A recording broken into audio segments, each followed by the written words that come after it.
राज्यसभा के चुनाव में आरजेडी उम्मीदवार को समर्थन देने वाले एआईएमआईएम ने विधान परिषद के चुनाव में तेजस्वी की टेंशन बढ़ा दी है।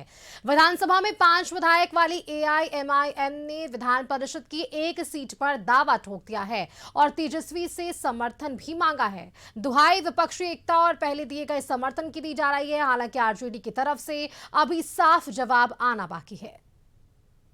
परिषद चुनाव के लिए सियासी हलचल के बीच असदुद्दीन ओवैसी की पार्टी एआईएमआईएम ने एक सीट पर दावा ठोक दिया है। तर्क ये है कि पार्टी ने राज्यसभा चुनाव में बीजेपी को हराने के लिए आरजेडी उम्मीदवार का समर्थन किया था, तो बदले में उसे राजनीतिक हिस्सेदारी मिलनी चाहिए। दूसरे शब्दों में कहें तो एआईएमआईएम ने राज्यसभा चुनाव में समर्थन का एहसान चुकाने को कहा है। साथ ही ये भी कह दिया कि अगर तेजस्वी यादव ने इनकार किया तो एआईएमआईएम अपना उम्मीदवार उतारेगा। अब इंतजार तेजस्वी के जवाब का है। पिछले दिनों में जब जरूरत पड़ी कि साहब कोई सेकुलर विचारधारा के लोगों को साथ दिया जाए, हरचंद के हम लोगों ने गुजारिश की थी। जब तेजस्वी यादव साहब ने हमको न्योता दिया बात करने के लिए, तो उनसे बात हुई तो हमने यही प्रस्ताव रखा कि साहब राज्यसभा में हमारे आदमी को जाने दीजिए, आगे हम आपके साथ हैं।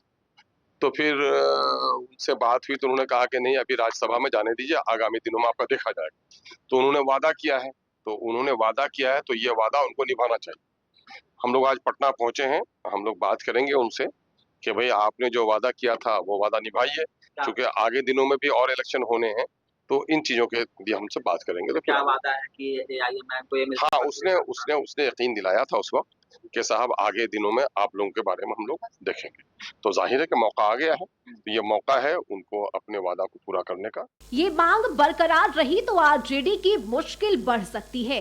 एआईएमआईएम बिहार में अपनी राजनीतिक मौजूदगी को और मजबूत करने की रणनीति पर काम कर रही है।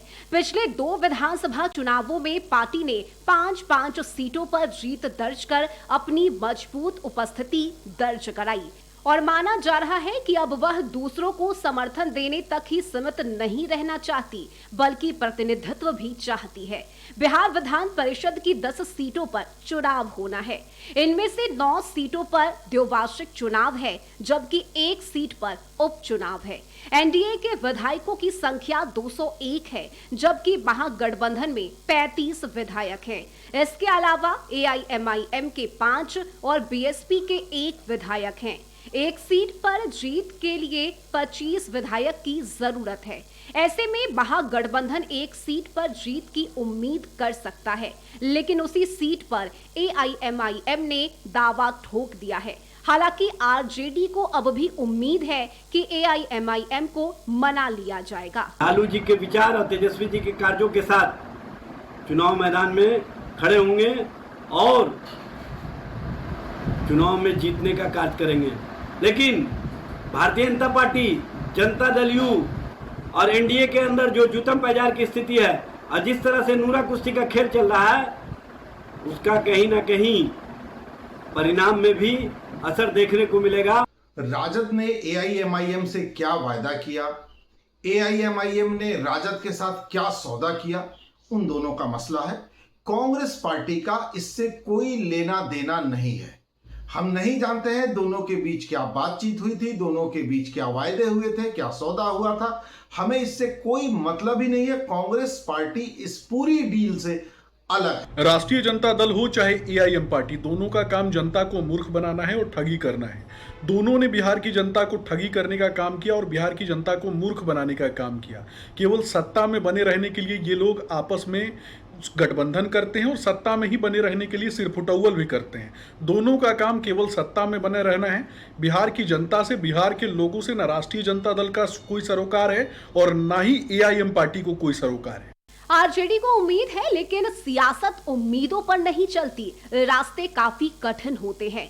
अगर एआईएमआईएम ने अपना उम्मीदवार खड़ा कर दिया या महागठबंधन को समर्थन देने से नकार दिया तो विपक्ष के पास बसपा विधायक सहित 36 वोट बचेंगे। लेकिन राज्यसभा चुनाव में कांग्रेस के 3 और आरजेडी के 1 विधायक वोटिंग से अलग रहे थे। अगर ऐसा ही कुछ हुआ तो बाजी फिर विपक्ष के हाथ से निकल सकती है। अगर तेजस्वी यादव एआईएमआईएम को ना कहते हैं तो उन्हें अपने उम्मीदवार की जीत के लिए मजबूत किलेबंदी करनी होगी। ब्यूरो रिपोर्ट, कशिश न्यूज।